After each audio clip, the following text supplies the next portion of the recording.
Aujourd'hui, on se retrouve pour une séance PEC. Alors, avant de faire cette séance, on va s'occuper de la diète du jour.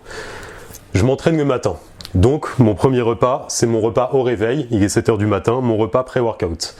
Sur ce repas, qu'est-ce qu'on a? 6 blancs d'œufs, 100 g d'avoine, une banane, 100 g de fruits rouges et 20 g de beurre d'amande. Donc voilà, ça c'est mon repas pré-workout que je prends environ 1h30, 2h avant ma séance.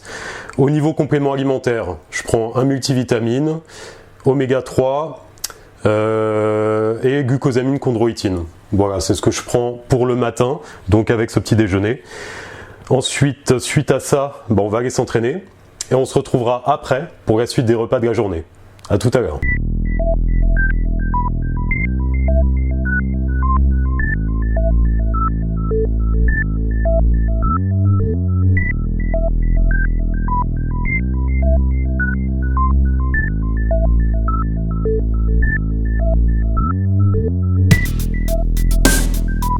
Aujourd'hui, on va rentrer directement dans le vif du sujet en abordant une thématique qui me tient particulièrement à cœur. Donc bien souvent dans ce milieu, on cherche une solution miracle, un programme miracle, une diète qui va nous faire obtenir tous les résultats qu'on veut. Et au final, on oublie très souvent le principal, c'est-à-dire notre façon de faire les choses. Donc c'est ce sujet qu'on va aborder aujourd'hui en commençant par le conditionnement mental. Donc on est parti.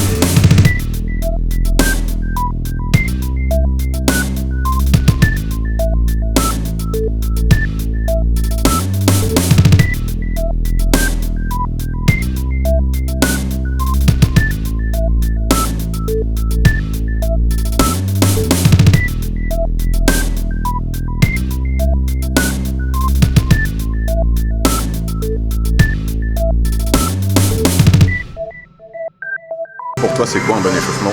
Alors, là je vais aborder l'échauffement d'un point de vue psychologique, puisqu'on est parti sur l'idée du conditionnement mental. Donc voilà, comme trop souvent, on se concentre juste sur le corps dans ce sport. Et là, ce qui est important dans l'échauffement, donc au-delà de la préparation du corps, c'est de se préparer, de se conditionner psychologiquement pendant l'échauffement. Alors pour moi, il faudrait déjà se conditionner avant d'arriver à la salle, quand on prépare nos affaires sur le chemin. Mais je vais encore passer pour un extrémiste, donc on viendra sur ce genre de concept un peu plus tard. Là, on va se dire que le conditionnement mental commence lors de l'échauffement.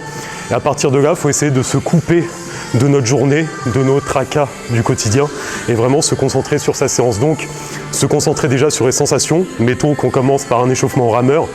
Et bien là, on se concentre sur les sensations du corps. Et psychologiquement, on pense à la séance qui va venir. On pense à ce qu'on va faire, on pense à forcer, on pense à notre dernière séance en se disant, voilà, il faut que j'essaie de faire mieux.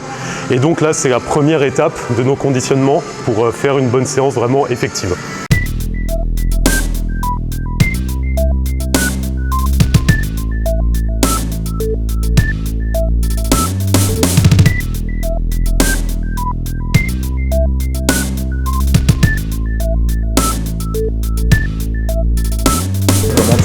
Un bon conditionnement pour une séance?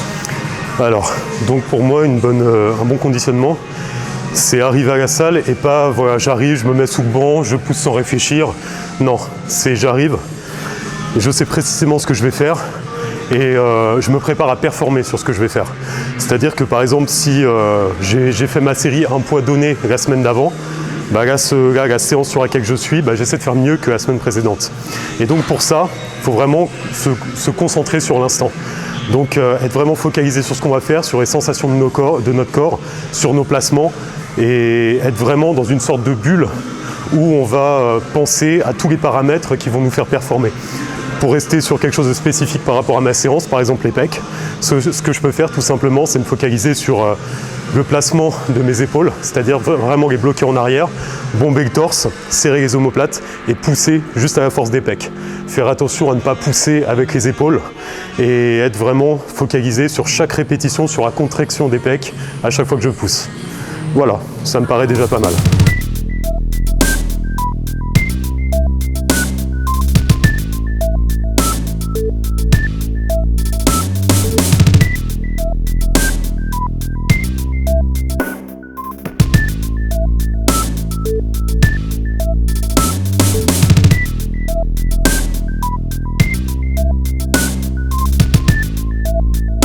Alors pour toi, c'est quoi le meilleur moyen d'optimiser une séance?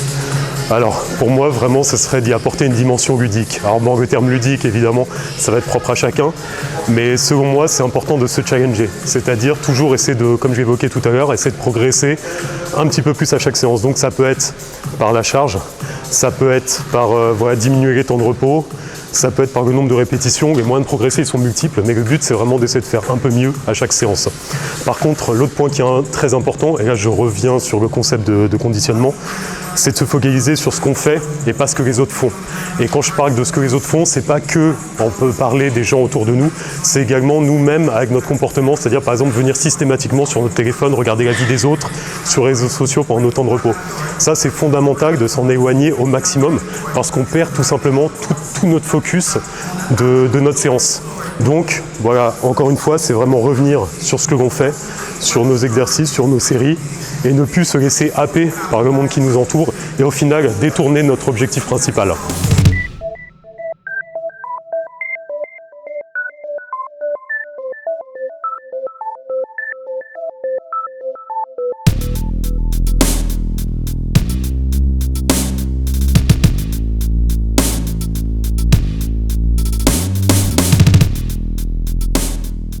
Comment bien se conditionner quand on est fatigué?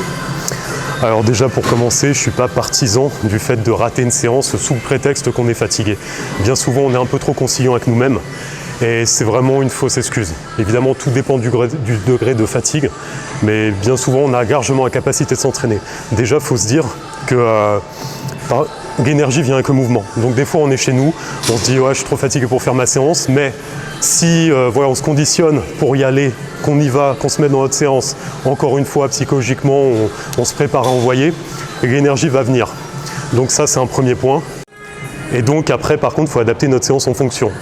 Donc si on est vraiment fatigué et qu'on le ressent sous les barres, là on va peut-être moins se focaliser sur la charge, sur l'intensité, mais plus sur la qualité de notre exécution, sur la qualité du mouvement, sur nos placements, sur la contraction musculaire que j'ai évoquée tout à l'heure, ce qui fera qu'on fera malgré tout une séance productive, malgré la fatigue. Et donc dans tous les cas, on aura bien agi parce qu'on aura envoyé un signal à notre cerveau qui va développer notre volonté sur le long terme. Donc on a tout à y gagner.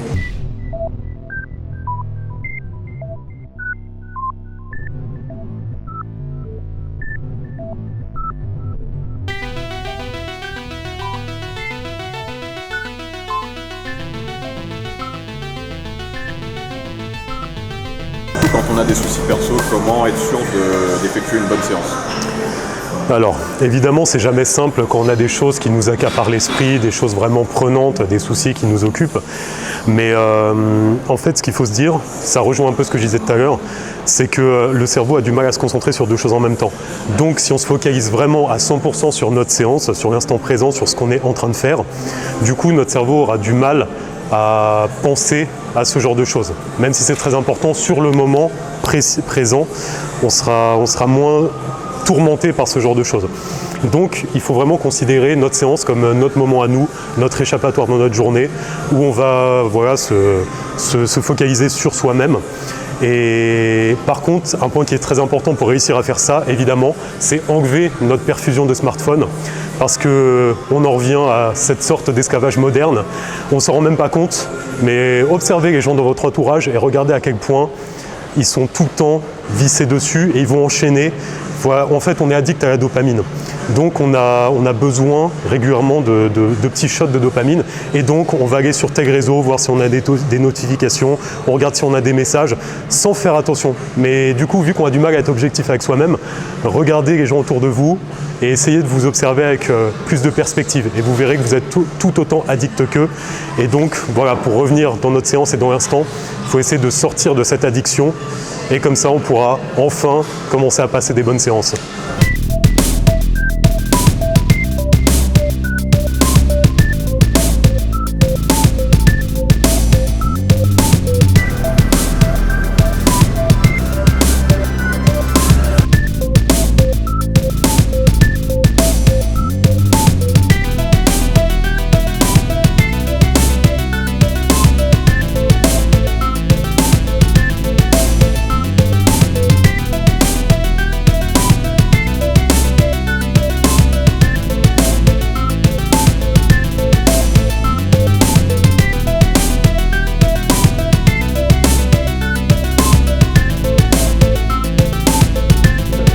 séance terminée, donc on se retrouve pour notre repas post-workout.